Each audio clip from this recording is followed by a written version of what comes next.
Welcome, everybody. It's time once again for the next chapter with Charlie Hedges as he explores turning the page on his life and yours.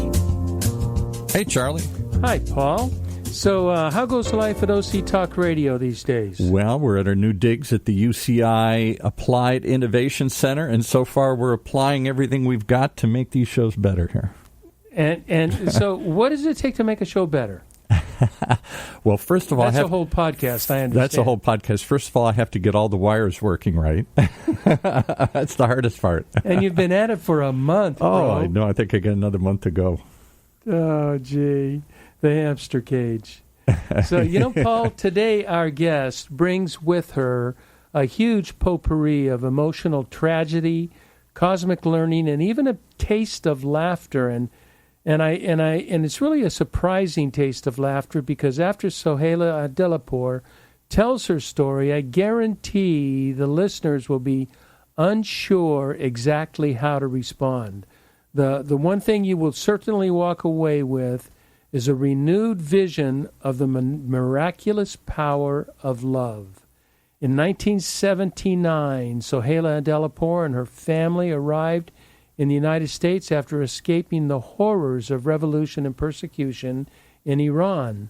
She and her 5 siblings stuck closely together, worked hard, married, had children, and were blessed with impressive success in New York City. Her brother, as a matter of fact, and her soulmate, went on to become a highly regarded neurosurgeon at the Lenox Hospital in Manhattan. For Soheila, however, all that changed in 2007. Her 22-year-old son, Stefan, near graduation at Boston University, was killed in a dorm room fire. The worst thing that could happen to any parent. And then only 7 years later, in 2013, her sister died after 5 brain surgeries. And if that weren't enough, only a few months after that, her beloved brother, which was her soulmate, died eventually of leukemia after several other difficulties. Now, for many of us, these horrible tragedies would be utterly debilitating. But as Soheila expresses in her 5-star Amazon book, Dancing to the Darkest Light, she speaks of the image or the power of love, even at the darkest of times. Now, it's enough of my talking. Let's leave the remainder in the hands of Soheila Adelipour and let her surprise us with an inspiring message of the power of love. Soheila, welcome to the next chapter, Charlie. Thank you, Charlie. Thank you for pronouncing my name so perfectly. Usually that doesn't happen. I was actually very surprised you pronounced it perfectly. Thank you. Thank you for inviting me. I've been practicing.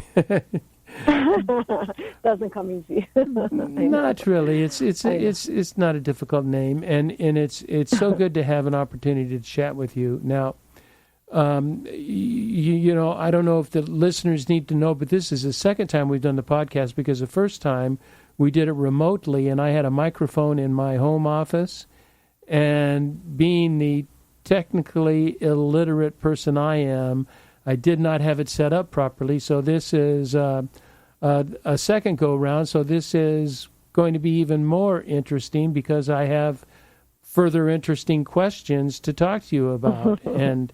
and I'm truly interested in this conversation, because you do have a profoundly impacting story. Now, Soheila, in our last conversation, you told me that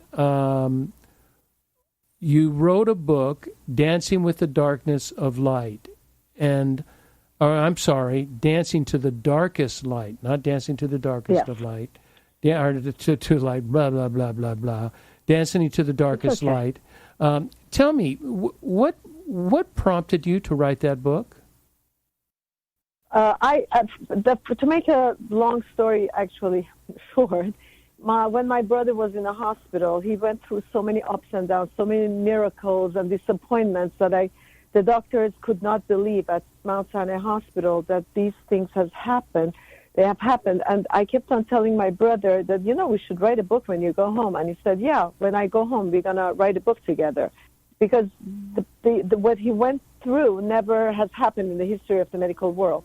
And unfortunately, he never made it home. But then 6 months, so I thought the book, what kind of a book should I write? The ending is so sad. What am I going to write? And then 6 months later, I was in Rome, and I was having dinner with, I'm Jewish. At one of the high holidays, I was having dinner at... Wait a minute. You have to. I'm going to have to stop you right there. Yes, you're Jewish, yes. But you're from Iran. Now, you've got to help me here because I thought Iran was Muslim. Iran is a Muslim country, but the history of Jews go back to Esther and Mordechai, which is more than 2,000 years ago. Yeah, from the biblical book Esther. They have a long history back in Iran. Long history back in Iran. There may be 10,000 Jews left.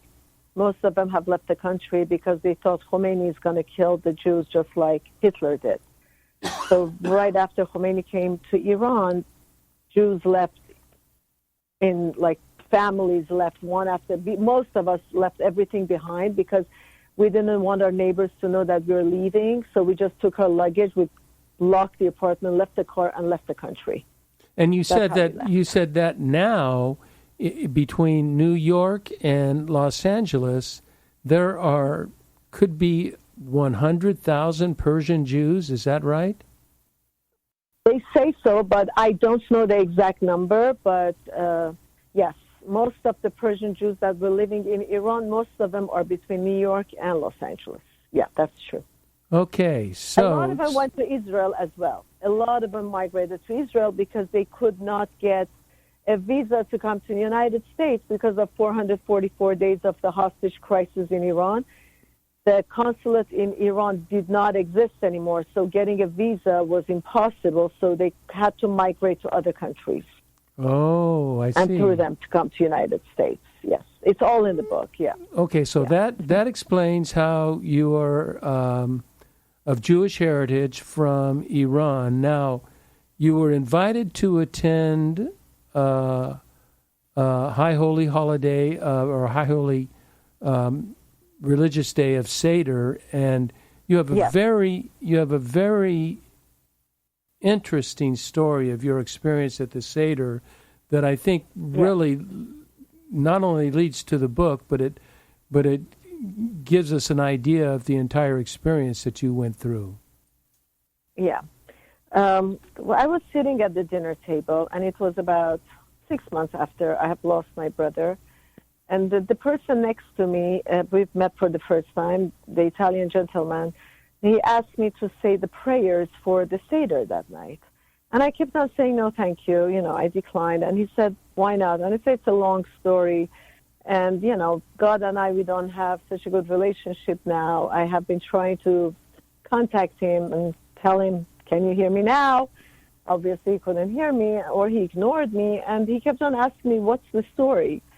And I said, it's not the place to talk about it. It's a sad story. And he insisted. So finally, I said, last year I lost my sister and my brother in a matter of 8 months to horrible, horrible, horrible death.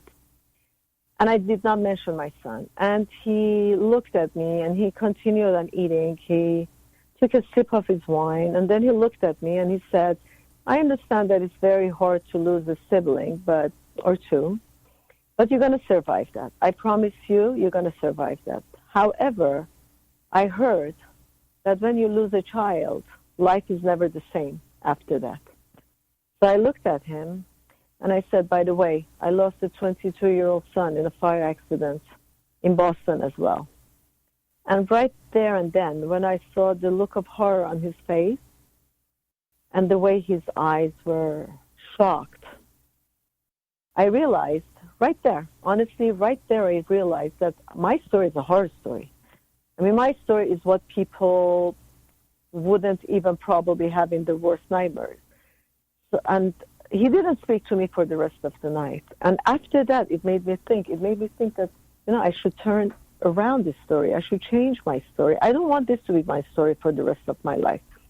It's like, my story is like color blue. It's blue. But if I make an effort and add a little bit of a yellow, the color of life, the color of sun, it has no choice but to turn into green. So when people look at it, they don't see the blue anymore. They see green. The blue is still part of that color combination, but they can't see blue. So there I decided, something, my story has to have something positive coming out of it. I have to write the book for people that are going through challenges. God forbid, nothing close to mine, but any kind of challenge, any kind of difficulty. Maybe if they listen to my story, maybe if they read, especially the last chapter, Dancing with Life, they're gonna, look at their life and rethink their problems and think, okay, if she has gone through what she has gone through, maybe there is a way for me to go through my problem and come out of it, smelling like roses from the other side. So you wrote this book as an inspiration for other people who have gone through tragic circumstances and have ended up sort of identifying their life by their tragedy, by their circumstances, rather than by identifying their life by what has happened rather than what could be and what potential was. And you certainly looked toward, as you and I have chatted, you realized that you wouldn't let your life be defined by these tragic circumstances. Talk to me about that. I tried very hard, especially, you've heard the quote, if you have a why to live for, you will deal with any house. I had 3 other sons that I had to be there for it, and I wanted them to look at me and, see that I'm not crumbling there, I'm not dying there, I'm not going through the process of death because of all the tragedies. I had to be strong for them. So as a result of waking up every morning and trying to be strong for them, it helped me moving forward and continue on living for them, because I wanted to live for the whys that I still had. And I didn't want them to look at me as this victim of the circumstances or what the universe has brought up to me or whatever. It's an unknowable. We never know how life works. We never know what the stories are. We don't know what life has in store for us. Whatever it is, that's not what I want to find out. What I want to know is how to go about my life with everything that has happened and still see beauty in it. And I wake up in the morning and I still have a goal that I think that if my book or my speeches can help a handful of people to rethink, evaluate their problems or their challenges, then I have added the color yellow to the blue, and I have changed it into green, because those tragedies are not defining me anymore. Me helping other people is what's defining me, and what gives courage and color to my life. So there's That's a what my goal is. Yes, and it's so admirable. There is a sense in you that I gather from you, that there's a sense of with that inspiration comes sacrifice, and that there is, it seems, if I can maybe go through this thought process, that there is at first a sacrifice, that you are sacrificing your needs, your pains, your desires for what is good for those that you love and you have responsibility to. And that you take that responsibility seriously, you take that love seriously, and in doing so, that seemed to transform your pain into something useful or helpful, not taking away your pain, but that it transforms it into something useful and helpful. Does that resonate with you at all? Yes. It's exactly what I tell my friends. Losing a child, life is never the same. I don't care whoever wants to say whatever. When they say time will heal, time will never heal. I mean, I have the picture of my son as I'm speaking to you in front of me, smiling at me, and it's like a dagger in my heart as I'm sitting behind my desk. His picture and my brother and my sister was right in front of me. However, losing a child is like losing a leg. Every morning that you wake up, as soon as you want to get out of the bed, you realize that you cannot walk like before. Life is not the same as before. You're losing one leg. So at the beginning, you have a problem getting out of bed, continuing with your everyday life. You want to do the same things that you were doing before, but you can't. However, you try. Time does not heal. What time does is that it will teach you how to make the other leg strong enough, or how to use a wooden stick to help you walk and go about your everyday life like before. And you learn new tricks to continue on living. However, still, every morning that you wake up, as soon as you want to get out of bed, you realize that one leg is missing. Just that time helps you find new ways of dealing with it. I heard, I didn't hear something I read in my inspirational readings in the mornings that I journal by. I read a very, very interesting thought that has never occurred to me before, but in all relationships, whether they are relationships, human relationships with family, with friends, with anybody, as well as if we happen to have divine relationships, there are really three relationships that are going on, and I had never, ever thought of three relationships. Like Paul and I are friends. You and I are becoming friends, but Paul and I are friends. Well, there's a relationship, my relationship to Paul, Paul's relationship to me. What this author pointed out is there's a third relationship. There is an entity, there is this existence of this thing that is bigger than Paul and I, and that it is the existence, it is the relationship in itself. It's not my relationship to Paul, neither is it his relationship to me, but our sort of essential relationship. And if Paul and I one of us were to die, that part of the relationship would die, but the essence of that essential relationship, what that meant between the two of us, the value between the two of us is eternal. That never goes away. Yeah. And so that explains to me how you say with your son and with your siblings, the powerful relationships that you have, while the interpersonal relationship may have ended, this third relationship never, ever goes away. That was a powerful thought. Does that when I explained it to my wife didn't quite get it. So I don't know, is that too esoteric or does that make sense? And I have to say it's a double-edged sword, they call it, because sometimes you don't want it to be so strong, that what still stays from that relationship, because it's like it's a table that one leg is missing, but the table is still there, and whatever you want to put on the table, you have to balance it somehow. I think that's how, because the table is still there. What was the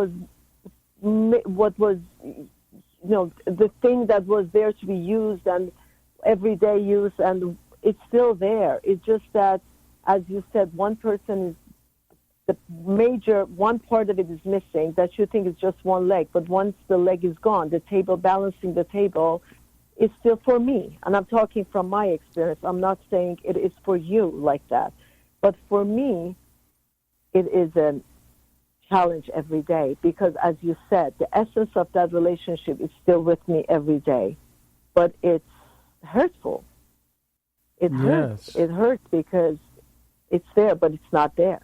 That metaphor of the table, Soheila, that's the first time I've heard you say that. That's an excellent metaphor. That really does work, that you have to balance what you put on that table, and there is something missing that the table would overturn if you put too much on that empty leg, but if you balance it out on the other, the table still serves the function that it needs to function. That's a brilliant analogy. That really is good. Thank you.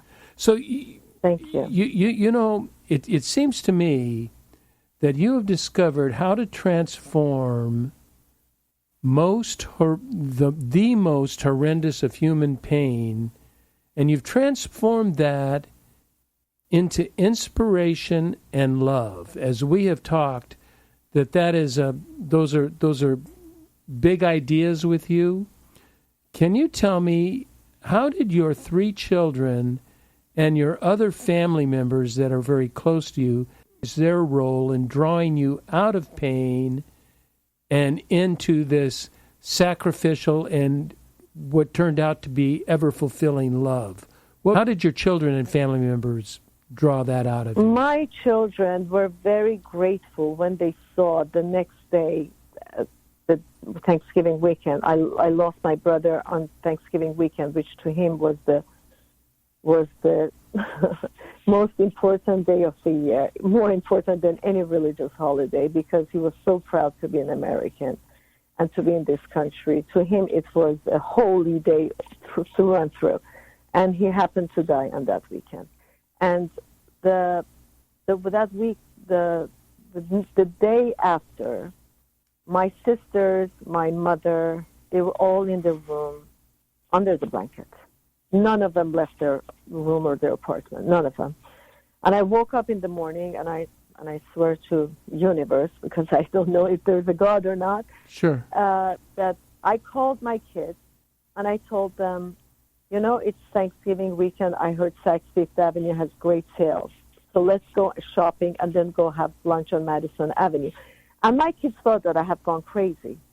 But we did. We did go to Saks, and we did shop the day after, because he passed on Friday night. And for Jews, Saturday is a holy day. We're not allowed to do anything. We're not allowed to bury or do anything about deceased or whatever. It is Sabbath. So Saturday yes. was the day that we just had to wait until it comes Sunday, so we go to the burial.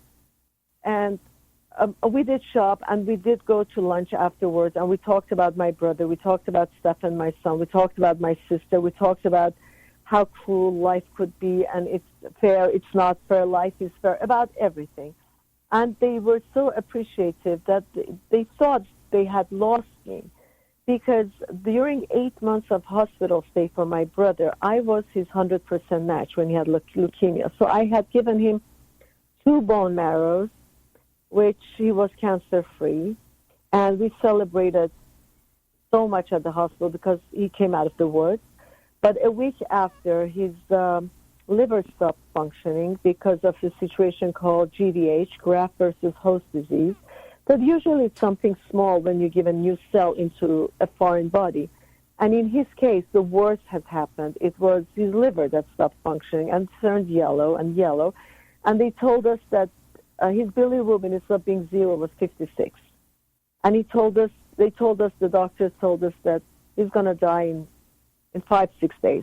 And just in a matter of conversation, he said, you know, the only way for him to survive is for you to give part of your liver to him. And I said, how do I give my liver? My liver is it's not a kidney. And they said, no, they can take 60% of your liver and give it to your brother, but we're not going to do that because he's dying anyway, and you're a healthy woman with young children. We're not going to put you in jeopardy because you could die.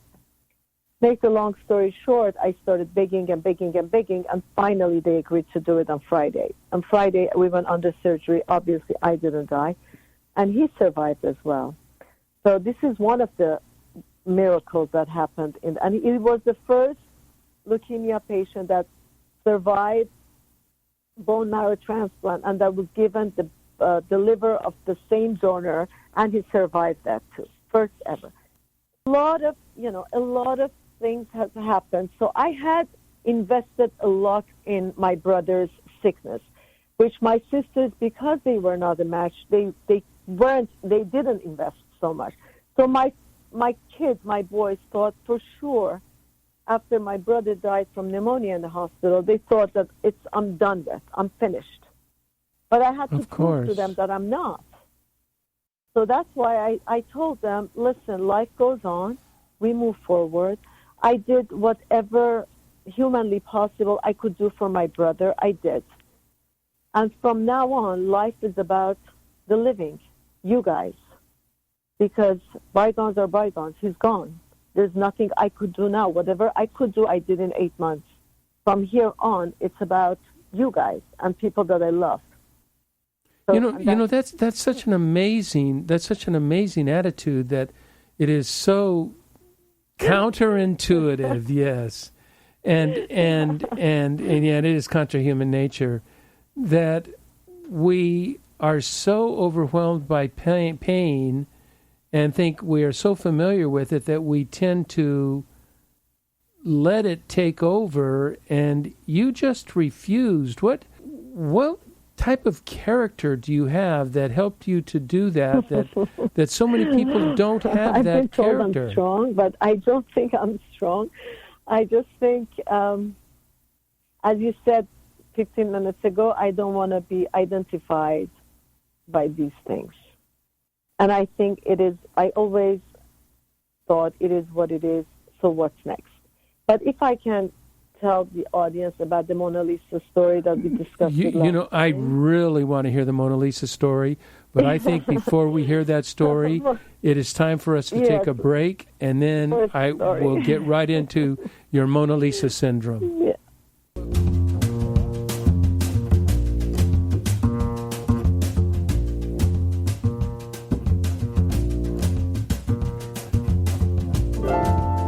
Hi, this is Charlie Hedges, and you're listening to The Next Chapter with Charlie. And my very special guest today is Soheila Adelipour, and who has experienced extreme tragedy, still suffers the pain of that tragedy, but has been able to transform that pain into a light and into love and into inspiration.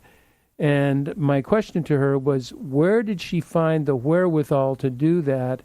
And she wants to tell us a story of something she calls the Mona Lisa syndrome that is a powerful story. So, Soheila, please tell us that story. Thank you. So I read somewhere that Mona Lisa, the painting, was stolen in 1911 from the Louvre. Basically what happened was an Italian worker that was mopping the floor looked at the Mona Lisa, and he thought, it's an Italian masterpiece. What is it doing at the Louvre? So he just decided to pick the painting, put it under his robe and on a piece of fabric, wrap it, and take it home. So for the 2.5 years that the painting was missing at the Louvre, more people came to the museum to look at the bare wall and shake their head in regret than all those years previous to that date that the Mona Lisa was hanging there. It is the power of remorse. It's the power of visualizing what if that thing would still be here. How beautiful life, this museum would be if Mona Lisa was still hanging over here. Well, the rest of the story is that he was hiding it in his apartment, and finally they found it after 2.5 years because he told one of his friends that he's hiding it.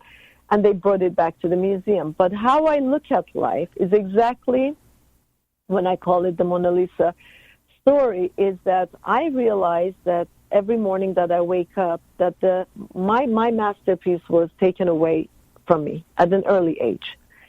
But if I make an effort, if I turn around a little bit, there are still walls around me with other masterpieces that are hanging on them. I don't want to waste my life staring at the bare wall and shaking my head in regret while I still have valuable masterpieces hanging on the rest of the walls. So every morning that I wake up, I notice that there's a bare wall in front of me. And of course, it makes me sad. But I'm not fixated. I'm not stuck on that wall, on that bare wall. I make an effort. I realize that I just have to turn around to notice the rest of the masterpieces, which are the rest of my kids, my family, and my friends. Because, God forbid, when I lost my son, I never knew after a few years I'm going to lose my sister and my brother. There were masterpieces too, so I should appreciate those masterpieces that are hanging on the wall versus just stare at the bare wall. And that's what I'm trying to do. I'm trying to be present to give love and receive love from the people that are still, loved ones that are still around me. I don't want to be staring at the bare wall. That is such a beautiful, beautiful story. And, it reminds me of, the common statement. And I think there's several songs that say, we don't know what we have until it's gone. And then there's this tendency to focus on what is gone rather than to do what you have done. And that is the verb I'm using is to transform it, to find out what other masterpieces can be put on that wall that doesn't take away the loss, the love, the pain of what is gone, but it fulfills it with new responsibility and new accountabilities and new places to find, discover, and to distribute love. And I think you have done that, and that is such, Soheila, that is so inspirational to us, and I think it deals with so many areas of life, certainly death and loss, but so many areas of loss, and our loss of careers, and our loss of relationships, and our loss of ego, and our loss of possessions, is that we have this tendency to bemoan those and not to replace them or transform them or find areas where we can distribute this fountain of love that we have inside of us, that when we access that is inexhaustible, that it is always there. It just sometimes gets dammed up, like a herd of beavers, whatever you call them, damming up the dam of love, and we need to undo that dam and let that love pour out once again, and it changes our life. Yeah. The thing is that I realize the value of life now more than ever because of, it was difficult when we lost our home and our money and we had to start from zero in a country that my parents didn't know any English. I mean, I spoke English, but they didn't know any English, and they had to start from zero. I had to do babysitting. We all had to, save some money here and there to be able to survive. And it was the land of opportunity. It is the land of opportunity when people say it. And we did make it in this land of opportunity. But at this moment, the money comes and goes, but you cannot say that about loved ones. Once they're gone, they're gone. You miss them for the rest of your life. But I want to be present for everybody else and everything else that's around me, all the blessings. I know it sounds like cliche, but it's true. Again, when I lost my son, I never thought I'm going to lose my sister and my brother. My brother, as he was in the hospital, I kept on telling him, I love you as much as I love any of my boys. You know that, right? You know that, right? That's how much I love my brother. I learned to be present, and I realized that the present becomes past every moment. And past is no more, and future is not yet. So why, between the two, that they don't exist, you have no other choice but to be present.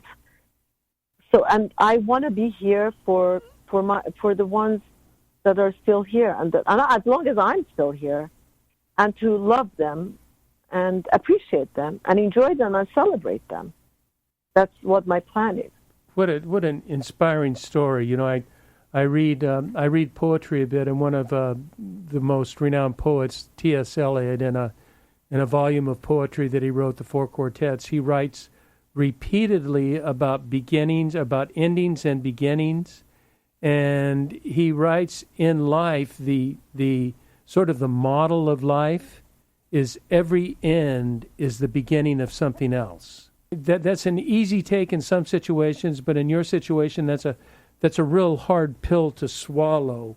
That this end that's is a funny. That's funny that you said that. Sorry for interrupting you, but I always say I never put it that word because I'm not a poet. Obviously, I always say an exit from the other side is an entrance. Yes. Every exit, every door, every highway exit, anywhere that you exit, hallway, there's an entrance on the other side. If it's not an entrance on the other side, then it's not an exit. Then there's a wall. If you cannot exit something, you cannot enter anywhere else. So it is true. you said it in a very poetic way. When, the ending, which is the exit, is the start of a new thing. And I look at life the same way, actually. I think when we came to this world, we exit our mom's womb and we entered this life, which, to 9 months of staying in that dark place, it looks like the end of the world to come to this chaotic, lit, full of light, full of noise. But then it's a new start here. And it's unknowable that where we're going to go from here, because we're exiting this world. Nobody knows. Nobody has gone with a yellow pad and take notes and come back. Yes. This is what's the same way we cannot go back to our mom's womb and tell if there was a twin. Listen, outside there's color, there's smell, there's light. There is no such a thing. We cannot go back. And I always said it, that every exit is an entrance on the other side. And thank you for saying it so beautifully, Charlie. Oh, thank you. Well, I'm glad that works with you. What I'd like to do is we're beginning to wrap up our session now. I would like to talk about some of the steps you took, and there's a couple of things that you have mentioned. I've read and we've chatted, and you believe part of that transition to inspiration and love doesn't happen naturally. It takes a conscious effort. It is a conscious choice that you make. You have a choice to stay in the loss or to view this as a beginning. And I want to continually reiterate, that does not mean you ignore the loss, deny the loss. The loss is part of you. The loss is a new opportunity for you and for you to love in a whole different way without ceasing to love that which is past. But you talk about conscious choices, and I want to see, I would love for you to tell me, what kind of processes have you used to make that conscious choice to love in spite of despair? Never sat down, Charlie. I'm sorry to disappoint you and the audience. People that are listening. I never sat down and thought about deciding to have this choice. I didn't see any other choice but to go on and make the best of what is left. I honestly thought I have to, in order to change my life, I have to change my point of view, which is given. I'm not saying that everybody else says that too. It's not my phrase. The key thing over here is to change. And, as the Greek philosopher said, you can never step into the same river twice because it's not the same river and you're not the same person. The world is changing. Every day is changing. And so to be stuck in the same frame of mind when it doesn't work anymore, like if I wanted to just sit home and think of the losses that I had, the tragic losses that I had, that would be death for me. I'm just existing. Is. I'm not living anymore. So I never sat down and thought about it. I just did it, as Nike says, and I always say I think the biggest philosopher in the world is Nike because he says, just do it. I just did it. And honestly, I always tell my kids, between Nike and between Dory in Finding Nemo says, just keep on swimming. And Nike says, just do it. If you just follow these two small phrases, you're okay in life. so that's. But I think the key thing. But it requires, and for some. What about the people, Soheila, that it requires such an effort because they are so distraught and they're just so overwhelmed by this loss? Do you have words for people that have become overwhelmed and lost and just almost immobilized and how do you inspire or encourage people in that position? First of all, I tell, unfortunately, people that lose their loved ones, I always tell them that you have to take your time and to grieve and not to rush to come out of it if that's what you need to do. If I take a machete and I cut off somebody's arm, I cannot tell the person, keep on telling the person, well, calm down, calm down. You know, you shouldn't be screaming, calm down. No, it has the time, it has to go by, so the pain is not as bad as when I cut off the arm. It has to be less pain in order for that person to be able to listen to what I have to say to him or her. It's for every person, for each person, it's different, I think. I personally looked at my other children, and as I have told you before, I thought they deserve better than this, to have a mother that's broken. They deserve a better life than this. And I decided right there and then to change, because change is a small word. I know it's a small word, and it's not a fancy word, but small keys open huge doors, and change is one of those small keys. The person cannot go on living with the same attitude and the same frame of mind.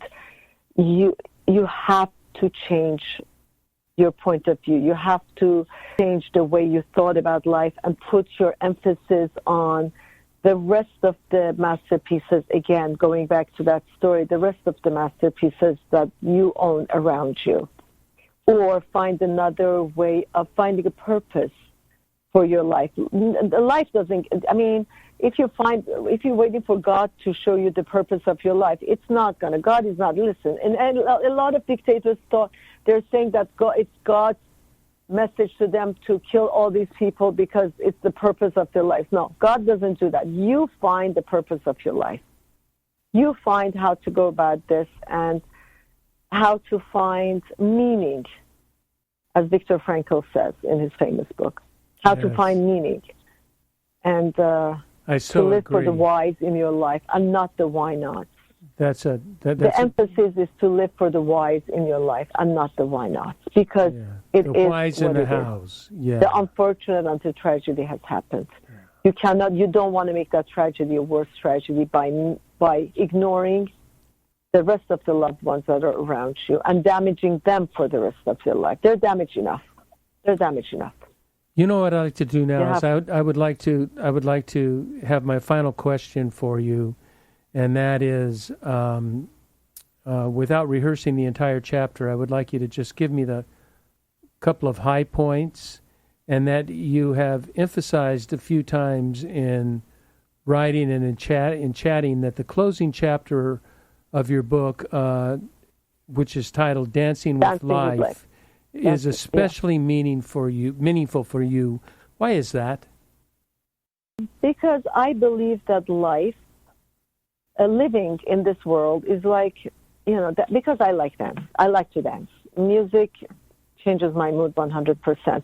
And I think life plays different kind of music. It plays sad music. It plays happy music. It plays rock and roll. It plays, all sorts of music. And you have to play to that tune in order for your life to have some synchronicity with the world that you're living in, with the life that you've been given. Otherwise, if somebody's playing a waltz and you dance jive, it sounds ridiculous, and you're going to be exhausted at the end because the two do not go together. I named it Dancing with Life because I think that when things are going well for people, nobody says, "Oh, why me? Why am I so lucky to have this? Or why am I so lucky that I'm living this life?" Nobody says that. But as soon as something goes wrong, and we're not talking about extreme tragedies like mine, problems, challenges, then everybody starts questioning, why me? Why couldn't it be this way? We all want change, but we all want changes that we asked for. We don't want changes that we didn't ask for, but life does not listen to you. Life plays its own music. And the way to go along with it and not to be exhausted, frustrated, or angry is to just move to the vibration of that music. It's like you're going down the river and you constantly want to hold on to a piece of a branch that the waves are taking you, the current is taking you, but you're holding on to that branch. And I want to know, how long can you hold on to that branch? At the end, a few hours, you're going to be exhausted and tired beyond imagination.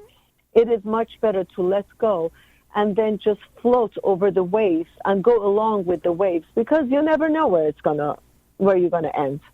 Maybe you end up in a beautiful, calm water at the end. Usually you do. Usually rivers end up somewhere calm. And you like the scenery, even though you're tired, even though you have been hit by rocks here and there. But maybe that ride, if you let go and trust life, maybe life will take you somewhere that it's not so bad after all. Instead of saying, why me, or why couldn't be this way, or why couldn't be the other way, just trust life and go on with it. I understand that life could be cruel, but nobody promised us a happily ever after ending. It's just in the fairy tales, and it's going to stay in fairy tales. There is never how did I just say it? Yeah, happily ever after. Yeah, ever after story. Yeah, there is no such a thing. It's always in fairy tales, and we don't expect it in our everyday life. There is no such a thing. I love the idea of dancing with life, and I have to, we are so similar. We resonate in so many places with life and with the approach of life, and the only place that is slightly different is that I happen to see, and it's just my paradigm. I happen to see the influence of God in life, and I believe relationship with God is in a book titled by a man that I really like, and it's called The Divine Dance. And that is what we are doing, is that we are dancing with God, just as you say, dancing with life. It is a dance with the divine, and this dance of give and take, and of both contributing and both responding and both serving one another. And that is the way you view life. And it seems to me that is the way you view life, and I so appreciate that. So, Soheila Adelipour, I really so appreciate you and the value that you bring to this show. And I will have in the podcast notes, and I recommend strongly, Dancing in the Darkest Light. I know. The darkest light. And if I may say one thing, just to clarify one thing, Charlie, when I said I'm not so sure if I can believe in God. Of course there's a God, but my God is the God that lives in nature. And when I see nature and its grandeur and its beauty, a sunrise and a sunset, I know there's a God. When I say I do not believe in a God that's by organized religion. 100% there's a divine force. 100% there's something out there that we cannot comprehend because it's unknowable. But my God is when I hug a 500-year-old tree, because the mosque or synagogue or a church could be built with money and power, but that tree cannot be rebuilt by anybody but the divine force. Beautifully, so to me, that's God. Beautifully put, and I so concur that I think institutional religion has done as much damage to the divine as anything. And, while it's done great good, there's been great good, but there's been tremendous, as we go through history, tremendous trouble. But, and also, I just have to clarify that, sorry. Yeah, and, and you will because there is an entity outside of us that is obviously a spark within you, and that divine spark is lighting to the degree that the divine chooses to light it. And you are obviously responding with goodness and compassion and care and love. You're a magnificent human being, Soheila Adelipour. I'm humbled. In my book, again, Dancing to the Darkest Light, at the end there's an email. So I would love to hear from people that read the book or they want to get in touch with me. There's an email address at the end of the book that I would love to hear from whoever that wants to. After the show, after we're done with the show, we'll put those on the show notes. I have your website and I have the link to the book, but I know you have a foundation you'd like me to put a link to. And I'll get your well, I have your email. You want me to just use your regular email? No, because that's not for the book. The email for the book, I have to give it to you. Give that to me. Thank you once again for this tremendous show. And as always, I want to thank our listeners for tuning in to The Next Chapter with Charlie. And be sure to check us out at our website, thenextchapter.life. And until next, this is Charlie Hedges signing off. Bye for now. Thank you. Thank you.